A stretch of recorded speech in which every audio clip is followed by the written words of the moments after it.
What's happening, fandoms? Welcome back to the channel. If you're new here, we react to music videos and shows. Today we're going back to The Expanse. We're in Season 2, Episode 6, Paradigm Shift. In the last episode, we primarily followed the Rocinante as they attempted to keep up with Eros Station as it began hurtling sunward directly toward the Earth. That was the intercept course that it was on. Eros continued to accelerate to the point where they really could not continue, or it would have basically been too much for the poor human crew of the Rossi to survive. They just can't go that fast, or, you know, things like lungs collapse and capillaries and explode, and all kinds of bad stuff happens when humans try to go 15 or 16 Gs. So they stopped following. Earth fired a whole bunch of rockets at Eros, and Eros decided it didn't want to get hit by rockets, so they became transparent to radar. And eventually Fred Johnson got control of all of those missiles, and then Miller's plan came into play. He tried to convince Julie to redirect the path of Eros somewhere else, ultimately Venus, and Fred Johnson took those nuclear missiles and sent them off somewhere else. And so now Fred seems to have control of a fleet of nuclear missiles, and Eros has crash landed on Venus, which ultimately is basically the finale of Book 1. These conclude the major events of Book 1. So I expect the rest of this season to pick up with the major events of Book 2. Excuse me. Book 2 is where we initially meet Bobby Draper, who we have been introduced to much earlier. And we are introduced to Bobby on Ganymede Station, where her superior officers have just told her that her unit is being reassigned to Ganymede. And Ganymede is basically a farm station, or a farm moon, I guess.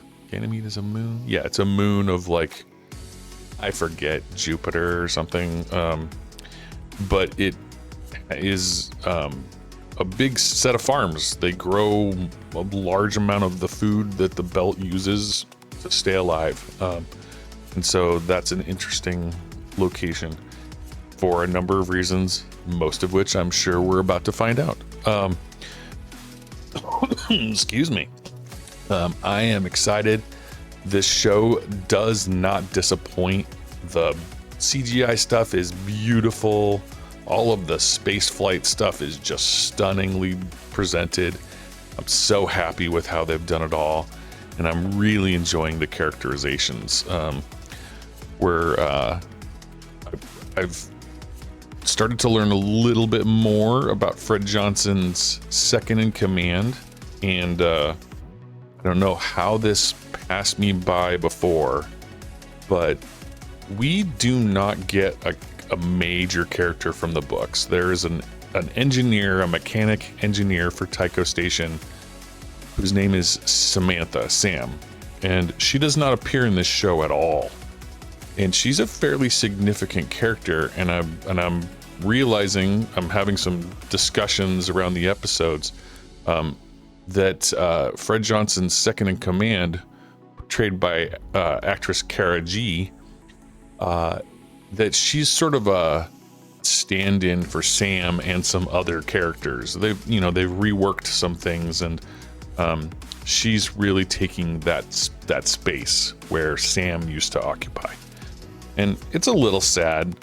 Sam was actually much loved by almost all of the crew of the Rocinante. And I can't believe it took me this long to realize that we hadn't seen her at all, because her role in the books continues all the way through most of book 3. And so there's because we're getting this semi-replacement, it's more of a combination of characters in the second in command, who we still don't actually know her name. She's not been named in any episode or in the credits yet that I've seen. So I'm expecting that to happen at some point. My understanding is that her character was not intended to be a long-term character by the writers, but because of her performance being so good, they kind of rewrote her into the show longer term, which is great because she's doing good work. Well, let's go ahead and get right into episode 6. I am so excited for the beginning of the post-Venus arc of The Expanse. Here we go. Long, lingering shot of Mars. Mars had been a colony for a long time, and it was filled with the best scientists and technologists humanity had to offer. I wasn't expecting much, maybe 4% better tops, and I was taking it out for a test run. Commence pre-flight check. Oh, is this the origin story of the Epstein drive? Commence pre-flight check. The voice interface had been problematic from the start. My name's Solomon Epstein, Okay, yep. and I changed everything. The consensus is that Eros was a test of a new Martian zero inertia drive. So far, sir, we've confirmed aboard on 121 missiles. Tracking has been very difficult, but we're confident we'll be able to account for all the rest in short order. Yeah, they're pissed about their missile fleet.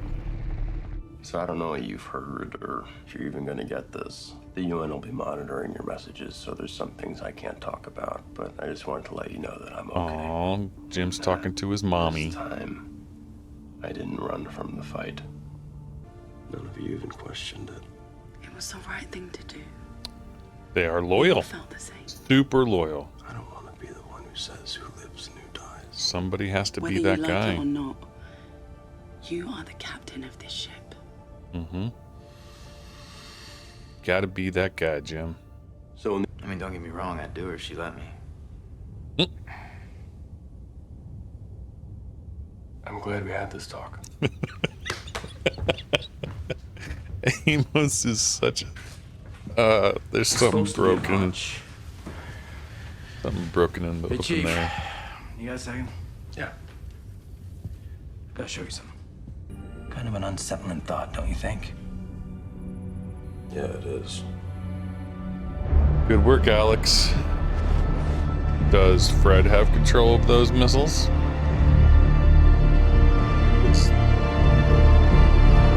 Oh. Drive! Voice control is shut down Not and the you can't talking would have made reach. any difference.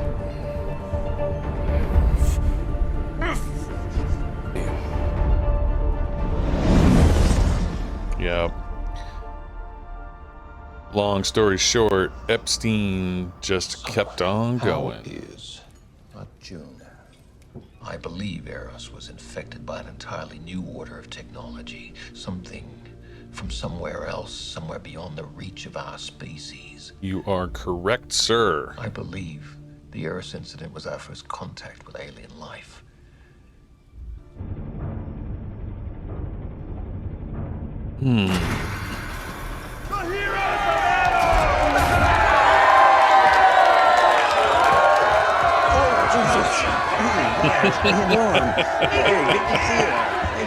Thank you so much. Are the future, Diogo.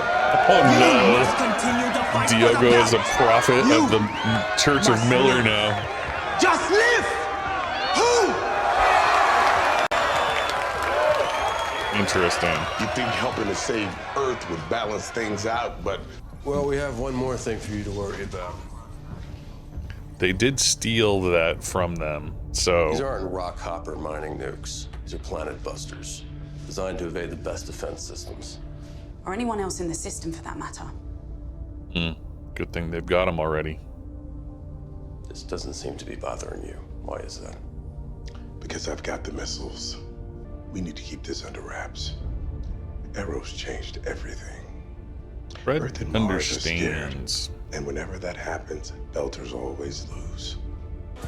Miller, I do this for you. I tell you, girls, you are out there. That's right. Miller told him to go get laid. 20 G's and your whole boat is vibrating underneath you, about to shake herself apart. Back off and settle down, you hear? Uh-oh. Uh-oh. What the hell? Amos. Amos is not going to stand for that shit.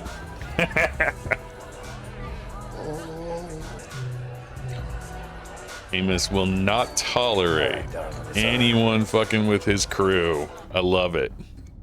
Very cool. We're on the same team. That's the thing with all of you. Earth, Mars, the Belt, the OPA. They It's also all bullshit. hid that sample at that time, I think. It's a beautiful dream, son. Very intense. Man. Good acting.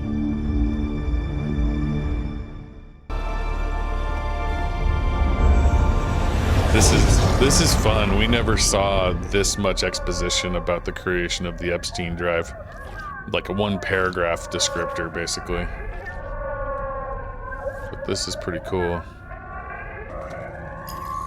They're letting him do a lot here.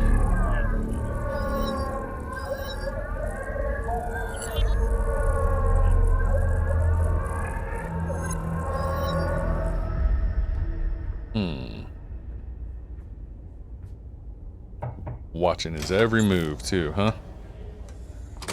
Got a minute? Fred's trying to protect the belt. Or so he claims. Yeah, he's got It's too that dangerous to leave our scientist sample out working. there anymore. We have to destroy it. Here's another option. We can give our sample to Mars. Yeah.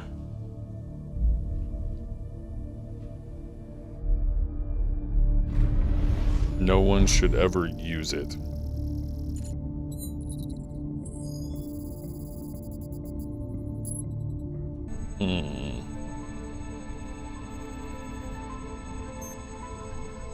Can just do that remotely, huh? It's done. Yeah. It's done unless somebody captures that torpedo.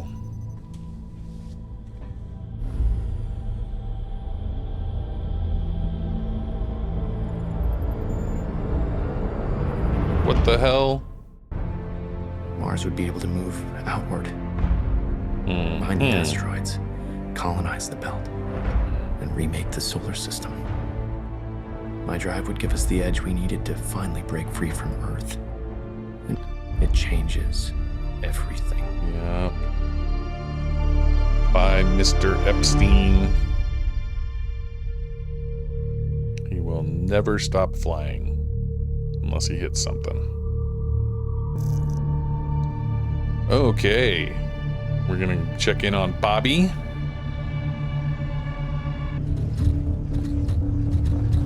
Cool, cool, cool.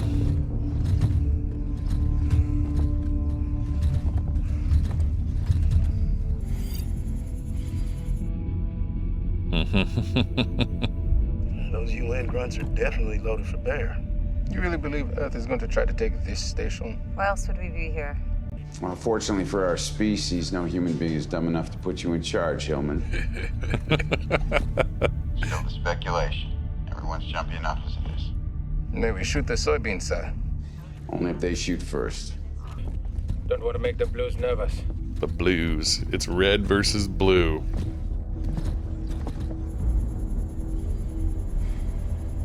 He trusts you. And if he helps us, he can keep a semblance of the life he's always known. What game is she playing here? She already knows, doesn't she?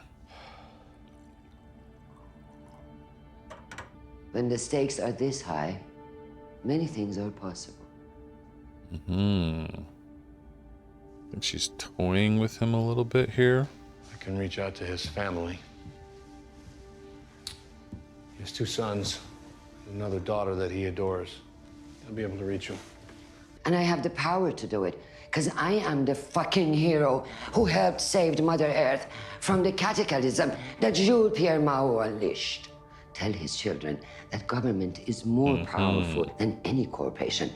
And the only reason they think it tilts the other way is because we poor public servants are always looking for some fat private sector's payoff down the road. Oh. Make sure you tell them that. Wow, I like angry Christian. That was a warning to you too, Aaron, right? You're defacing it, Picasso. I'm making it accurate. Deimos ain't a moon anymore. It's just a bunch of rock. That is not funny. Oh. I disagree. It makes me smile every time I walk past it. I'm a big boy, Amos. I fight my own battles. Interesting perspective. Both saved each other. They gave us her name. Her name is Drummer.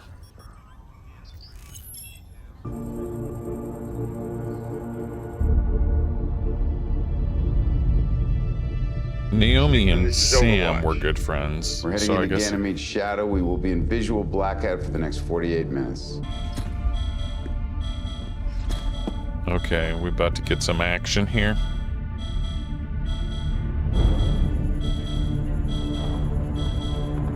What are we seeing? Damn it, I need a surface visual now! Oh boy. What?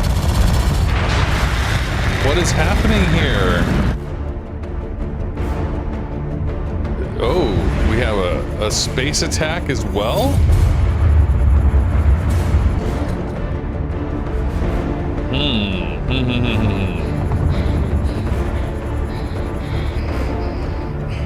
Okay.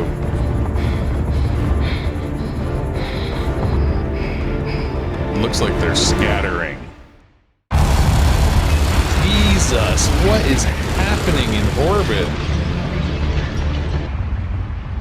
Ooh, this is not good. Who is it that's firing?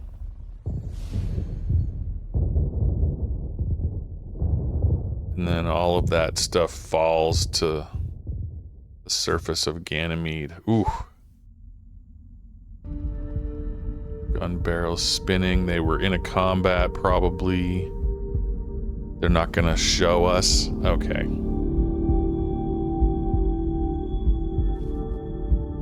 They're gonna make us wait to see what happened. All right. That raises the suspense. I'm okay with that. Looks like Bobby's the only one who's gonna survive, as expected, but her suit is leaking. This drone seems like it may be part of the problem. Oh, shit.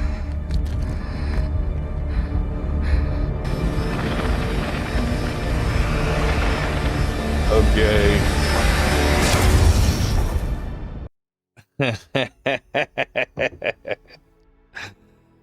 Oh, very, very cool.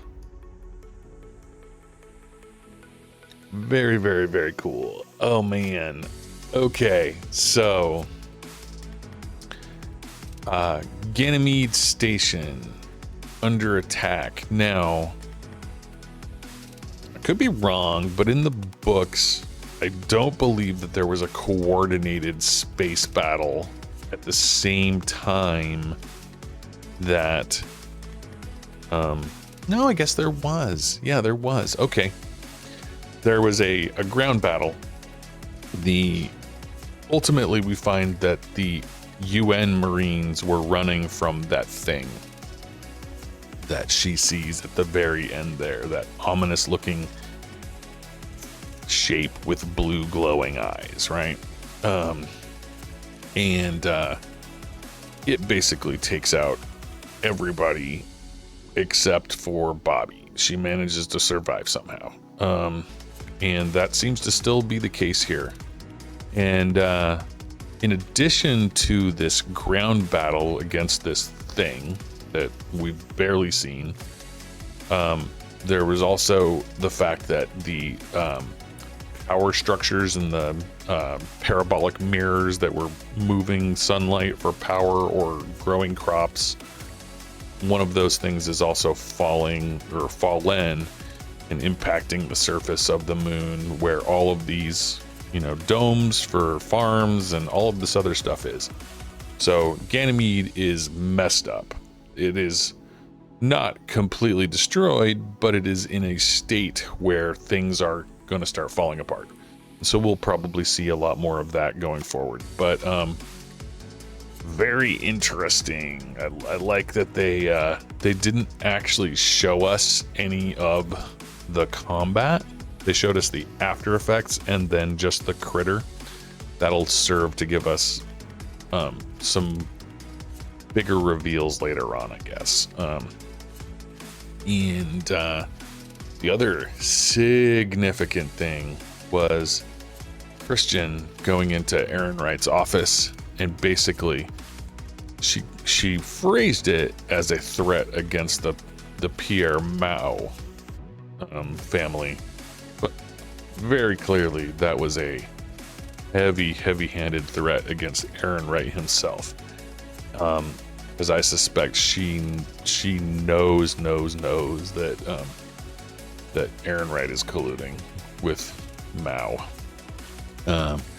and this is just furthering this political espionage intrigue thing that's going on. It was definitely a big plot point in the books, and so we need to further that part of the storyline as well. Oh boy. Let's see. We also got a weird kind of a thing going on with the sample that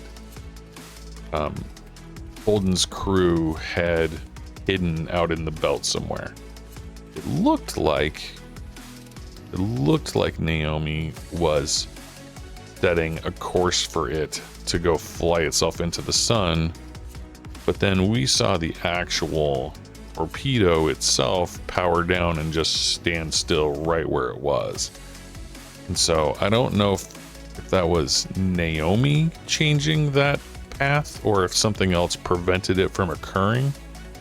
In the books, this happened very, very differently. I believe that they never dropped it off in space.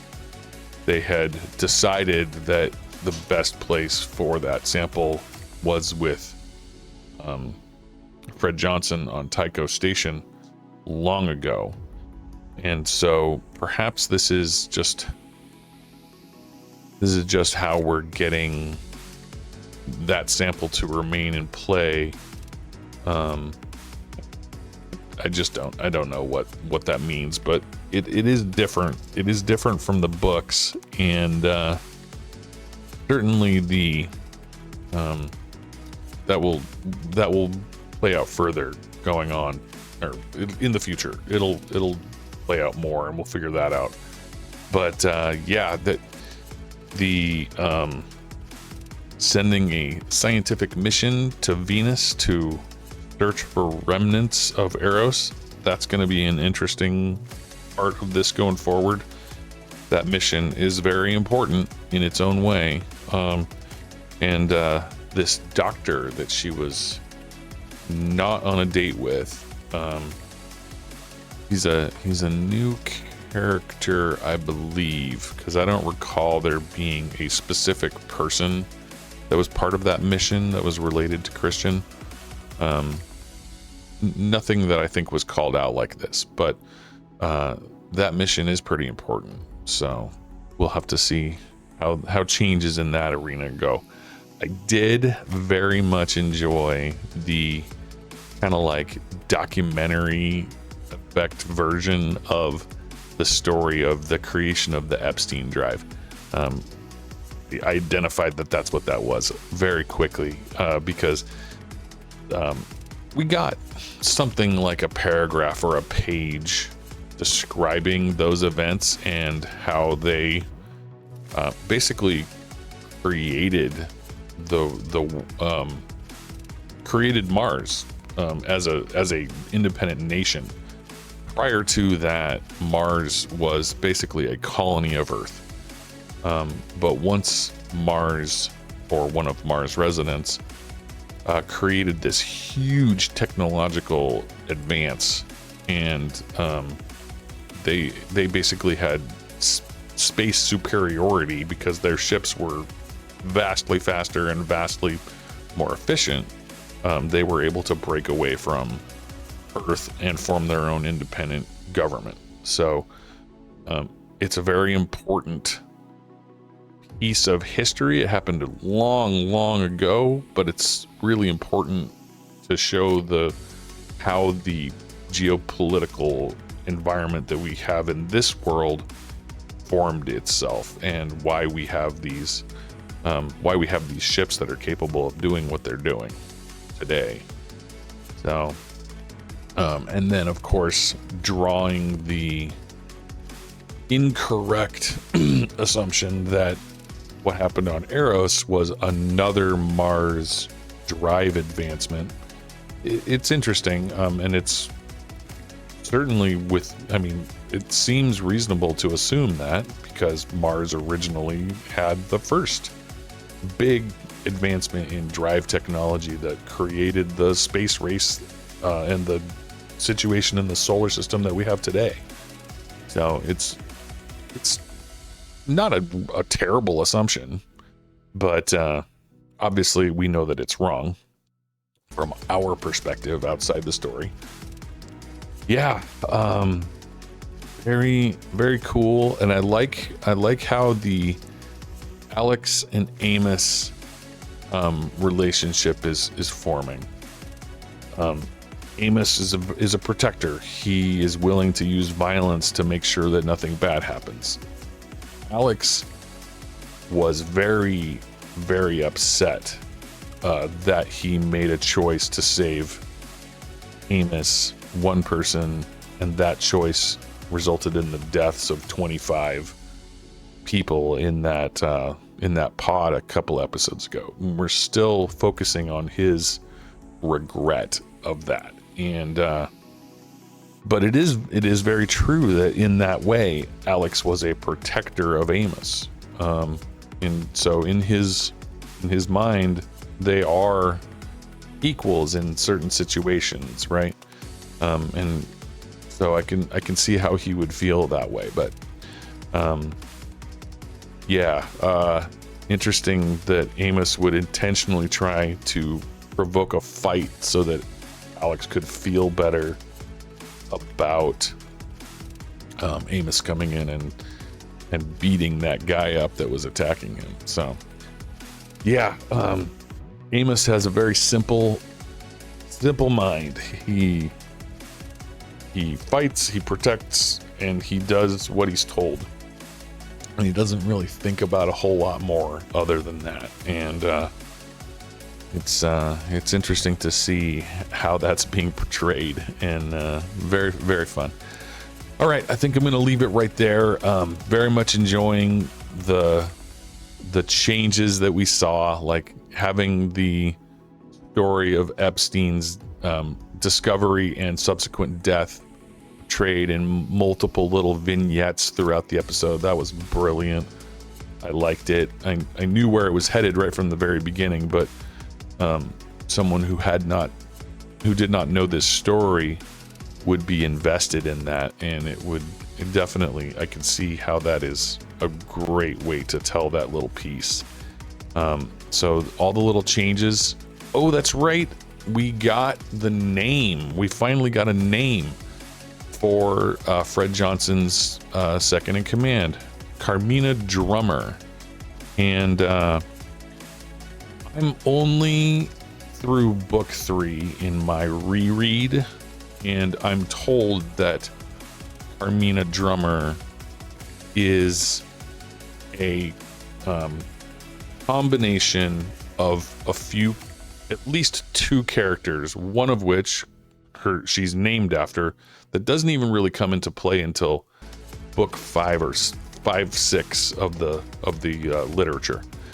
But she's also a combination of Sam, the engineer / mechanic from Tycho, who does not get portrayed in this show in any way except through Drummer.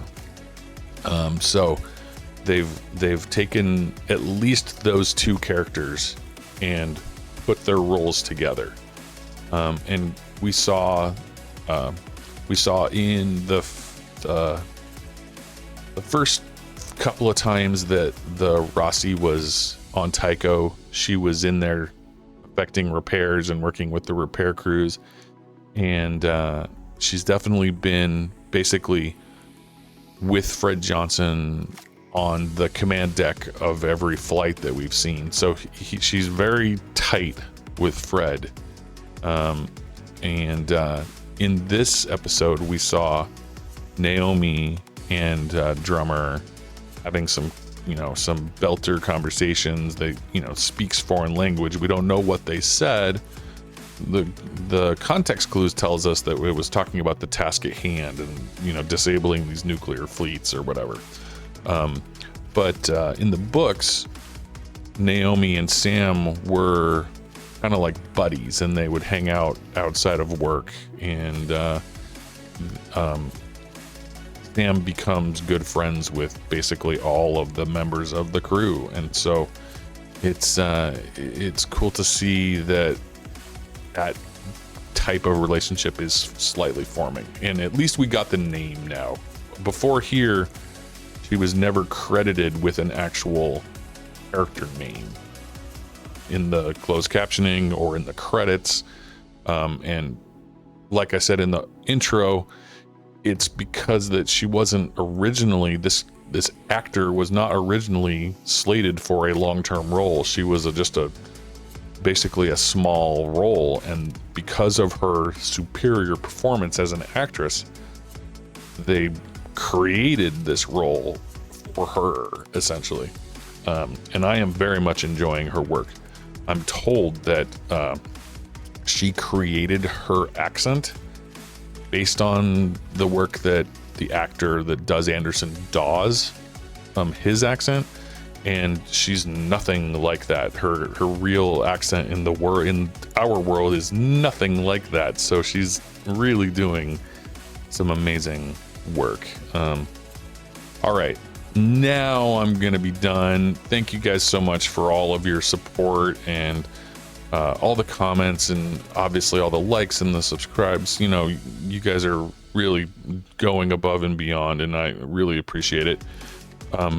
We're having a good time discussing these episodes on our Patreon, where we have the full timer-based watch-alongs. So if you want to get in on that, you can join the Patreon. We have full episodes, unedited, and the discussion there is pretty lively. I'm enjoying it a great deal. All right, thank you guys again so much, and we'll see you in the next video.